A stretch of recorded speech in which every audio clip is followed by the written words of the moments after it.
Olá pessoal, meu nome é Marcos e neste vídeo vou mostrar para vocês uma visão geral de como é a arquitetura do banco de dados Oracle e como seus componentes se interagem na execução de uma instrução SQL passo a passo.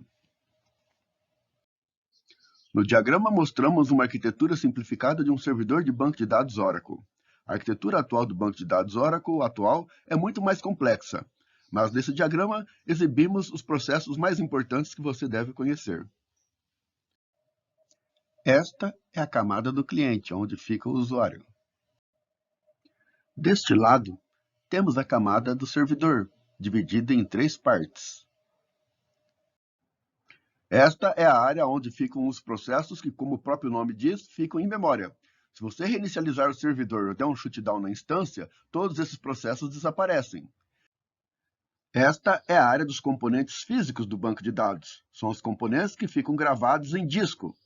Se você quiser fazer um backup full dos bancos de dados e levar para outro servidor, basta copiar os arquivos de control file, os arquivos de data file, os arquivos do redo log file e os arquivos do archive, que são as mudanças incrementais que ocorrem no banco de dados.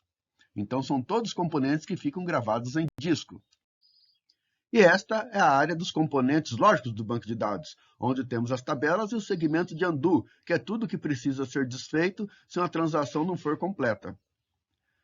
Todos os objetos do banco de dados, as tabelas, visões, índices, usuários, qualquer objeto do banco de dados, tudo é armazenado em tabelas dentro do próprio banco de dados. Então, o banco de dados ele armazena o seu dicionário de dados, que, por sua vez, fica gravado em tabelas internas do sistema gerenciador de banco de dados. Então, a parte dos componentes lógicos é a parte que você, o programador, enxerga e trabalha com esses componentes. Vamos ver agora como todos esses processos se interagem. Usaremos uma aplicação SQL Plus para demonstrar todos os passos de uma transação. Ao invocar o aplicativo do SQL Plus, aparece a janela de conexão, onde devemos informar o nome do usuário, a senha e o host ao qual queremos conectar. Usaremos aqui nesse exemplo o esquema padrão do Scott Tiger, que é um esquema que já vem instalado no banco de dados padrão Oracle para aprendizado. É importante que a string de conexão seja um alias, um apelido do banco de dados. Esta string deve estar declarada no arquivo tnsnames.ora, que é um arquivo que contém todos os detalhes necessários para acessar o servidor de banco de dados, o protocolo, o endereço, a porta e o nome do banco de dados. Aqui estamos conectando a um alias chamado ORCL. Então, o apelido da nossa base de dados é ORCL. Lá dentro do arquivo tnsnames.ora, que é o arquivo de configuração de todas as instâncias de banco de dados que você pode conectar, teremos lá que esse banco de dados, essa instância ORCL, ela usa o protocolo TCP/IP de rede para conectar com o processo ouvinte. O host desse servidor pode pôr o endereço IP dele aqui ou o nome do servidor dentro da sua rede, e a porta onde o listener, o processo ouvinte do banco de dados, está escutando para receber as conexões. E o nome de serviço de banco de dados que está rodando na instância. Isso compõe, então, os atributos que precisamos ter para configurar a string de conexão com o banco de dados Oracle. O processo do cliente será alocado e a sua conexão validada por um processo ouvinte, o listener. Então, o listener é um serviço de banco de dados que fica lá na porta de conexão do banco de dados, aguardando, ouvindo se alguém está solicitando uma conexão ao banco de dados. Então, é ele que vai validar a conexão do usuário e senha à instância que você informou na string de conexão. O listener interagirá alocando um processo servidor para o cliente. Esse processo servidor vai ser o serviço que vai atender o usuário durante toda a sua conexão ao banco de dados. Deste momento em diante, o processo cliente fica conectado com o processo servidor, não necessitando mais dos serviços do listener. Agora, o nosso cliente executará a primeira transação. Neste exemplo, executará um comando de update. Então, lá no aplicativo do SQL Plus, o nosso usuário digita um comando de update e tecla Enter para sua execução. Nesse momento, então, o processo servidor irá realizar a etapa de parse do comando SQL, ou seja, vai avaliar a sintaxe do comando, se os objetos existem no banco de dados, se o usuário tem permissão de acessar esses objetos, todas aquelas etapas que compõem a parte do parse. Se o parse for concluído com sucesso e não houver nenhum erro, o processo servidor retorna um sinal de OK para o processo cliente e parte para a etapa do execute. O comando, então, será armazenado na shared pool e no redo log buffer. Então, um plano de execução será criado na shared pool para a execução dessa instrução SQL. Esse plano de execução fica armazenado na shared pool para que possa ser reutilizado por futuras repetições da mesma instrução SQL. Logo em seguida, é dado início ao plano de execução. Os blocos de dados utilizados pela transação serão lidos das tabelas e copiados no database buffer cache. Então, as tabelas são objetos lógicos, mas fisicamente elas estão armazenadas nos datafiles. Nessa etapa, se os dados requisitados não estiverem em memória, o banco de dados acessa o datafile onde está armazenados os dados da tabela e joga o bloco solicitado na área de memória do database buffer cache. Entretanto, somente os dados envolvidos na transação serão mantidos na área de undo até que a transação seja completada. Então, o bloco foi recuperado da tabela, o bloco inteiro, com vários registros. Mas somente os registros envolvidos no comando update, que serão afetados pelo update, somente essas linhas serão armazenadas na área de undo. As demais linhas não ficam aqui, somente a linha que vai receber o update. Então, como o Oracle, o banco de dados só consegue ler dados de bloco em bloco, ele não lê linha a linha, ele lê de bloco em bloco. E num bloco eu tenho várias linhas, mas o meu comando update não vai afetar todas as linhas do bloco. Somente algumas linhas que vão satisfazer a cláusula ER do update é que serão alteradas. Então, essas linhas são copiadas para a área de undo. Porque se houver um sinistro e o banco de dados for interrompido, ele precisa desfazer essa transação antes que ela seja concluída. Então, se a transação do update não foi completada até o final e ocorrer uma queda de energia nesse ponto, todas as linhas que estão na área de undo serão desfeitas e o update cancelado. Esta cópia de dados é chamada de before image, e uma cópia deste bloco será duplicada para receber o update. Esta cópia é chamada de after image.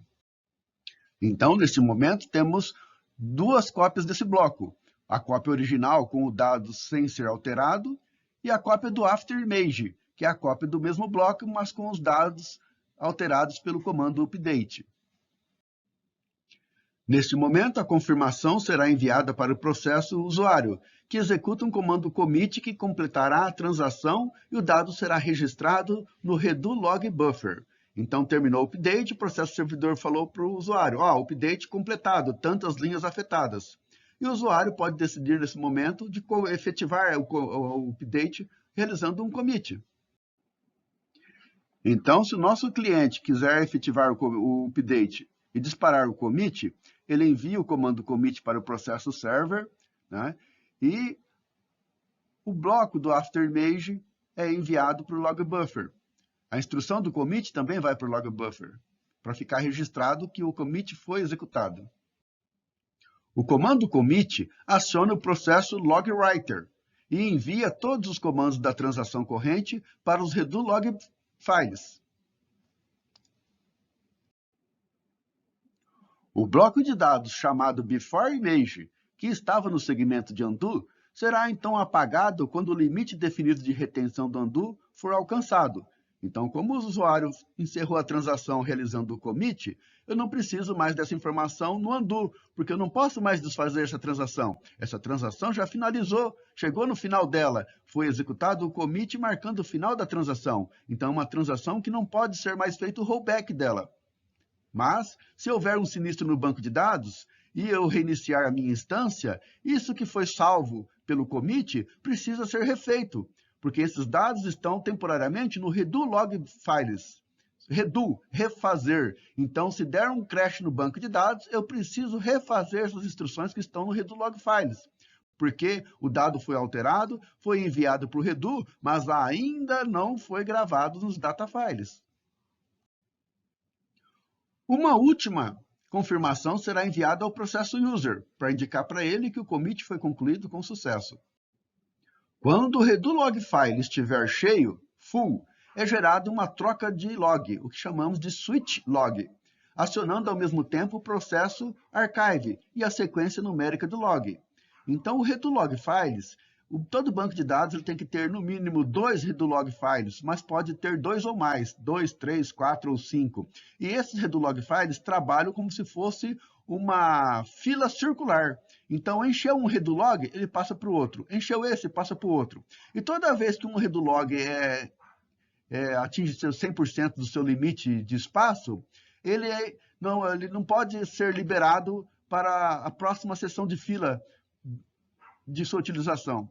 Então, o que acontece? Para não perder esses dados que estavam gravados no redo log file, existe um processo chamado archiver, que ele pega todo o conteúdo do redo log já preenchido e joga para os archives, que são os arquivos de alterações incrementais que ocorrem no banco de dados. Então, essa fila, à medida que ela vai sendo completada e girando, esses dados do redo log files são transferidos para arquivos de archives, que são todas as cópias incrementais do banco. Então, quando você faz um backup full do banco, vai toda a estrutura do banco de dados e esses arquivos incrementais. Se você precisar recuperar um banco de dados que está corrompido, ele precisa desses arquivos para poder fazer a reconstrução dos data files de acordo com o timestamp que tiver em cada arquivo. Então, o processo archive gerará os arquivos com o conteúdo do log corrente. Enquanto tudo isso ocorria, cada data file tinha um número de CKP registrado nos seus cabeçalhos. Este número é incrementado toda vez que ocorre um checkpoint no banco de dados. Então, cada arquivo do data file, ele tem no seu cabeçalho um identificador numérico, que é o CKP, que é o número sequencial de checkpoint do banco de dados. Então, todos os data files devem ter o mesmo número de CKP sincronizados. Cada vez que eu dou um switch log file, o banco de dados gera um novo número incremental de CKP. Então, é o processo de switch log, ele aciona o processo checkpoint que incrementará o número do CKPT, aplicando este número a cada cabeçalho dos arquivos do banco de dados. Então, no nosso exemplo, os ponteiros dos cabeçalhos dos data files estavam com o número 10. Quando ocorreu o switch log, ele incrementou para 11 em todos os data files. Então, se repararmos aqui, temos um grupo de redo log files que está com o ponteiro incremental já na sequência 12. Os meus data files estão na sequência 11. Quer dizer o quê? Que os dados, as transações registradas nesse redo log file ainda não foram aplicadas, sincronizadas com os data files. Os data files estão na sequência 11 e esse redo está na sequência 12. O processo CKPT finalmente aciona, então, o processo Database Writer, que irá gravar o bloco afterimage que está no database de buffer cache para a tabela. Então, nessa etapa final, o que nós temos? O registro que foi alterado em memória finalmente é transferido, atualizado para a tabela. Só que a tabela é uma estrutura lógica, então, na verdade, ele efetiva a gravação dentro dos data files, que são estrutura física. Então, a nossa transação ocorreu no redo log de número 11, e esse número 11, à medida que eu confirmo a gravação dele no data file, eu atualizo e sincronizo todos os data files com o cabeçalho com a sequência 11, indicando o quê? Se houver um sinistro e o banco de dados for reinicializado, o banco vai saber que todas as transações de sequencial 11 já foram aplicadas nos data files. Eu não preciso fazer o redo dessa transação, porque os meus data files já estão sincronizados com a transação de número 11. Já as próximas transações que ocorreram depois desse update, elas ocorrerão com o sequencial número 12. Essas transações de sequencial número 12, se o banco de dados cair nesse momento, essas sim precisam ser refeitas, feito o redo delas. Mas as transações de 11 ou anteriores estarão já todas sincronizadas com os meus data files. Então, é o momento final, onde realmente eu tenho o dado do update gravado em disco.